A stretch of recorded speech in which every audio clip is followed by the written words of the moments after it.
High বন্ধুরা, কেমন আছেন সবাই? চলে এলাম একটি নতুন ব্লগ নিয়ে।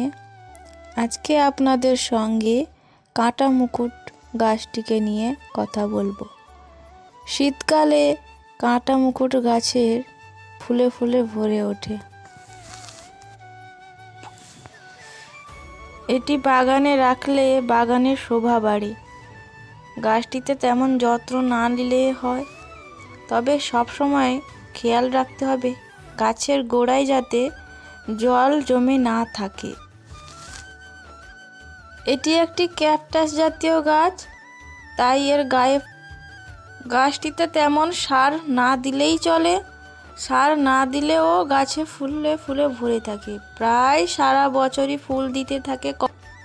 রোদ খুব পছন্দ করে, 4-5 ঘন্টা রোদ যেখানে লাগে এই গাছটি সেখানে রাখতে পারেন।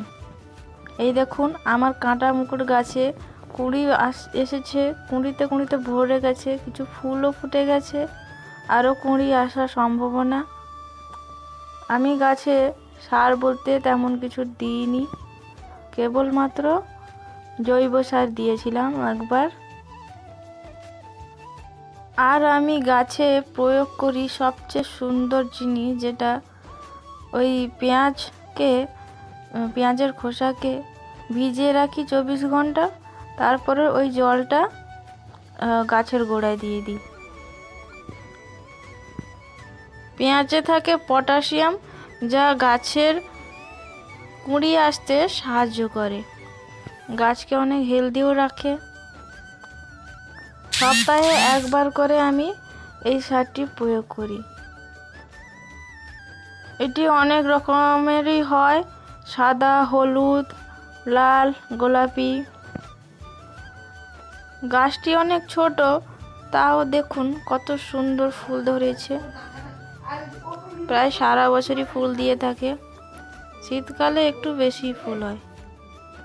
এর পাতাগুলি দেখুন, পাতাগুলিতে কিন্তু কাঁটা থাকে না।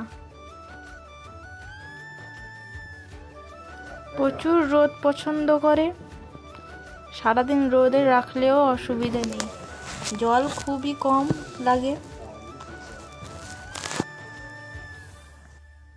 এর ফুল ফুটলেই মিনিমাম 10 থেকে 15 দিন মতন থাকে, হট করে শুকিয়ে যায় না।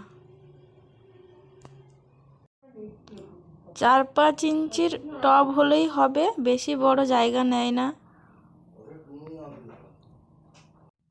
এর কাটিং থেকেই সহজে চারা তৈরি করা যায়, বৃষ্টির দিনে সহজেই মূল ধরে যায়।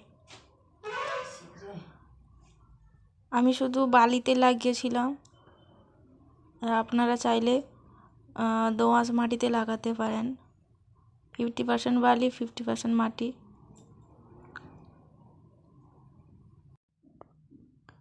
তো আজকের মতন টাটা, দেখা হবে অন্য কোনো দিন। ভালো থাকবেন, সুস্থ থাকবেন। আমার এই ভিডিওটি ভালো লাগলে লাইক, কমেন্ট এবং শেয়ার করবেন। ধন্যবাদ।